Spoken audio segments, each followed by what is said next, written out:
Right.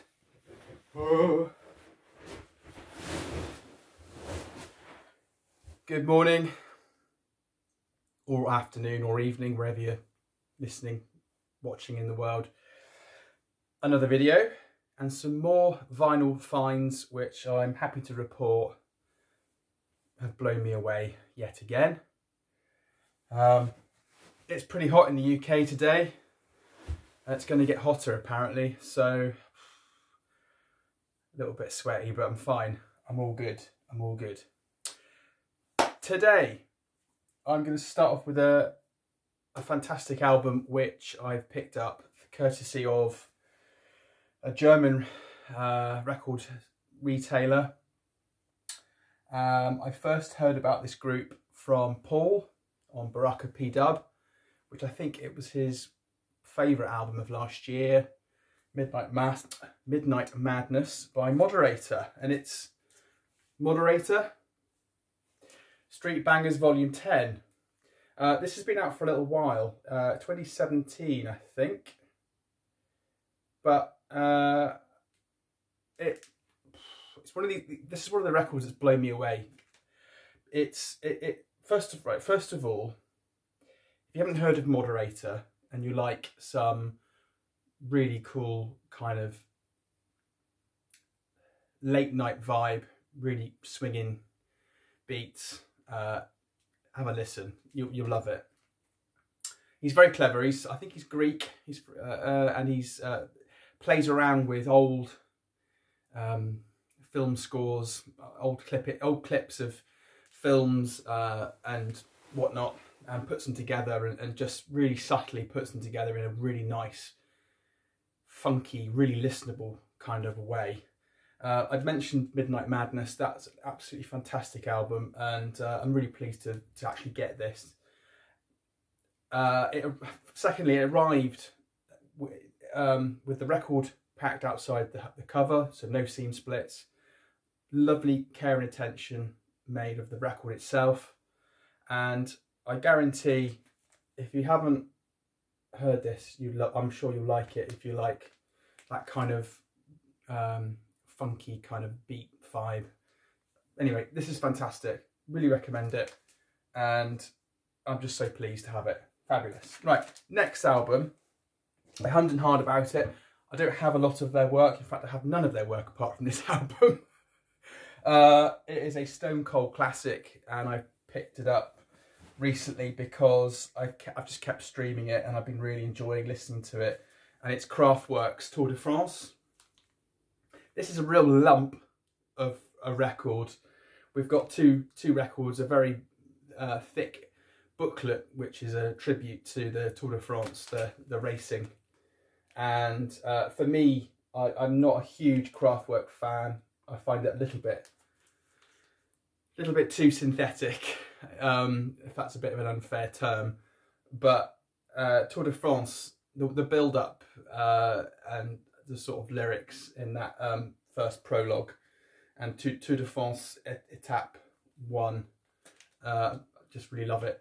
It's turned up absolutely beautiful. The records themselves are flat and gorgeous and clean, beautifully cared for.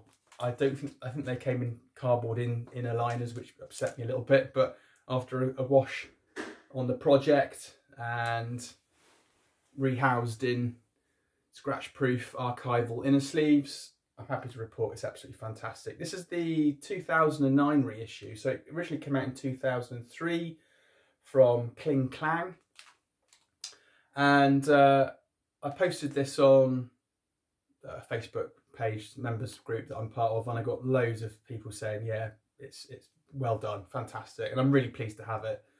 It really is a lovely listen. It's not too hardcore, it's just the right level for me, and it's an absolute treasure. It's a beautiful piece of vinyl.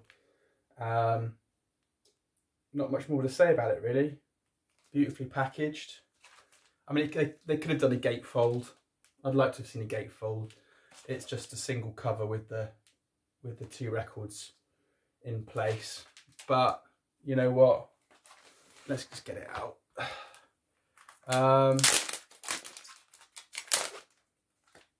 Yeah, here's the cover. It's worth showing the cover because it's just got some fantastic pictures.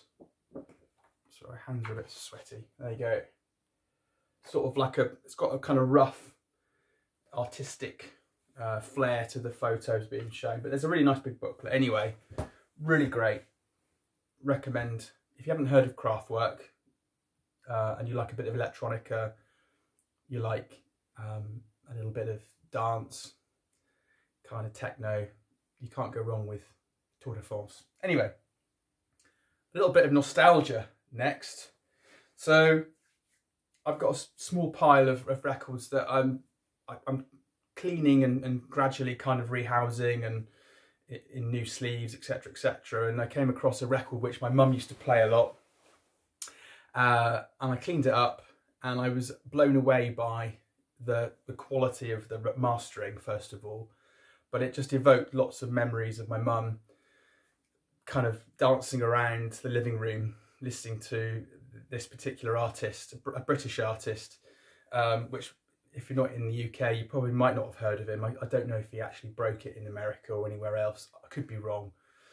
But I was listening to Nick Kershaw's The Riddle, which Nick Kershaw, he's a musician, producer, writer, I think. I was really enjoying listening to this album so much that I thought, well, I need to get the other album with a couple of other tracks that I remember from the mid-80s when I was growing up.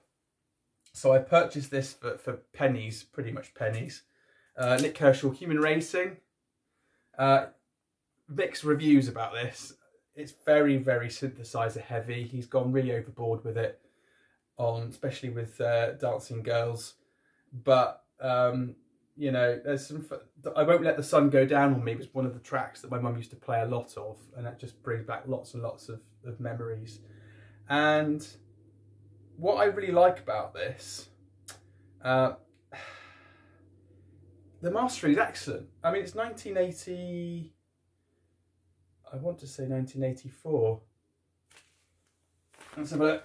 I think it's 1984. Anyway, the mastering is excellent. The way it's been recorded, it's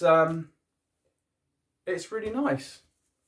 You know, it's a really good quality. Yeah, 1984, and it's on the MCA Records. And what I like about it, it gives you all the credits on the back of the album here. Album was produced by the legendary Peter Collins for Loose End Productions and recorded by a small Australian called Julian D, etc, etc, etc. Lots of quotes here, and it's just a really nice record. Not the greatest, but it's brought back lots of memories of my mum, and yeah, really happy to have it in my collection. That's Nick Kershaw's Human Racing. Last but not least, another second-hand acquisition, and I managed to pick this up from Hussar Records. I did a quick video, a couple of records back, I think, videos back, of Hussar Records. I picked this up, and dirt cheap again. Johnny Cash at San Quentin. Now, if you haven't watched the film Walk the Line, you need to watch it. Really good film. Really enjoyed watching it, and it helped me to enjoy this album a lot more. There's lots of there's lots of these reissues knocking about. This is a lovely clean version, and this was actually, I didn't realise actually, this was recorded for Granada Television, which was a UK TV production company back in the 70s, 80s. And it was recorded for that. And he talks to the crowd about how he's told what he's told to sing and how he's supposed to act. And then he says to the crowd, they're all prisoners. This is San Quentin prison in America. And he just says, I'm going to do whatever I want. Thank you very much. Everyone cheers and stuff. The only thing I would say is that there's a little bit of bad language in it, and they've cut it all out. You know, obviously they couldn't let it in, but it's a shame because it's just like, there's a few bleeps where he's like, you know, says shit, I suppose, and whatever, whatever. Anyway, really good. excellent. Listen, lots of storytelling, lots of imagery used. It is. If you haven't heard of Johnny Cash, I'm surprised if you haven't, but it's worth a listen just for the satire and the comedy value of the tunes and the way that he portrays characters and how they get out of situations. And he's got a gorgeous voice, and the rapport he has with the crowd at San Quentin. Some of the classics here: A Boy Named Sue, I Walk the Line, Wreck of the Old 97. There's just some really, really great tracks on here. So that's it at the moment. I know there's lots of controversy going on at the moment with YouTubers talking about mobile fidelities, sourcing, whether it's digital or whether the one steps are actually from master tapes. And if you're that interested, look it up. I know Michael at 45 RPM's done a video, and I know Michael at the In Groove has also done one. I've only got one step, Portrait in Jazz. It's lovely, very nice. Do I care whether it's from a digital source? I think I probably do, actually, because that's how they market the one steps at that huge high value. And I think there's a lot of wolf in sheep's clothing at the moment with vinyl. There's a lot of things happening around, quotes being made about limited issue this, and I think there's a lot of sales puff, to be honest, at the moment. Anyway, I won't get into that, but if you're interested, look it up. Thank you for the likes and subscriptions. I'll make another video soon, and take it easy. Enjoy the heat, or not. Stay cool. All right, bye.